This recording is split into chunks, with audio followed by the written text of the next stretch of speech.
Hi అండి, welcome to my channel. Meal maker Manchuria కోసం half glass meal maker తీసుకొని చిన్న మిల్ మేకర్ తీసుకున్నాను. ఇక్కడైతే పెద్దవి తీసుకున్నా కూడా బాగుంటుంది. 1 గ్లాస్ వాటర్ వేసి కొంచెం సాల్ట్ వేసి ఉడికించుకున్నాను. ఇలా మనకి ఉబ్బినట్టు వస్తాయి. వాటిని చల్లటి వాటర్లో వేసి ఇలా వాటర్ అంతా పిండేసి మిక్సింగ్ బౌల్లోకి తీసుకోవాలి. తర్వాత కొంచెం పసుపు యాడ్ చేశాను. మీరు ఇష్టం ఉంటే వేసుకోవచ్చు లేదా స్కిప్ చేయవచ్చు.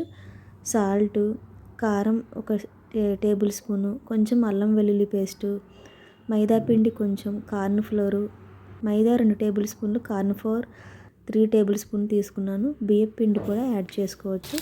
కొంచెం గోరువెచ్చని వాటర్తో ఇలా మిక్స్ చేసుకొని సరిపడా ఆయిల్ తీసుకుని కళాయిలో ఇలా గోల్డెన్ బ్రౌన్ వచ్చే వరకు ఫ్రై చేసుకోవాలి. ఆ తర్వాత 2 టేబుల్ స్పూన్ల ఆయిల్ తీసుకొని కొంచెం అల్లం వెల్లుల్లి సన్నగా తరిగి ఇలా వేసుకోవాలి. ఆనియన్స్, క్యారెట్, పచ్చిమిర్చి, క్యాప్సికమ్ మనకి నచ్చిన సైజులో ఇలా కట్ చేసి వేసుకోవచ్చు. పచ్చి బఠానీ కూడా యాడ్ చేసుకోవచ్చు. కొంచెం కారం,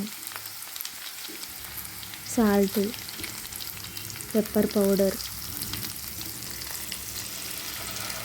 టొమాటో సాస్ 2 టేబుల్ స్పూన్లు, కొంచెం soya sauce 1 table spoon, vinegar కొంచెం.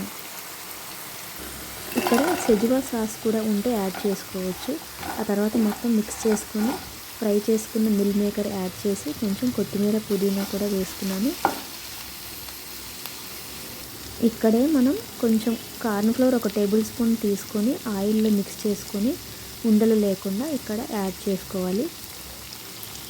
మనకి మిల్ మేకర్కి పట్టి దగ్గరికి అయ్యే వరకు, మెత్తగా అయ్యే వరకు అలా కలుపుకోవాలి మంచిగా. సాల్ట్ సరిపోయిందో లేదో చూసుకొని యాడ్ చేసుకోవచ్చు. అంతే అండి, ఎంతో టేస్టీగా ఉండే meal maker snacks, meal maker Manchuria, soya chunks Manchuria ready అయిపోతుంది. ఈవినింగ్ స్నాక్స్కి ఇది చాలా బాగుంటుంది. మిల్ మేకర్ కూడా చాలా బలం ఉంటుంది. ఇది మటన్తో సమానం అంటారు. మటన్ వెజిటేరియన్స్ వాళ్ళకి మిల్ మేకర్తో ఇలా చేసుకుని తినవచ్చు. అంతే అండి, థ్యాంక్ యూ ఫర్ వాచింగ్.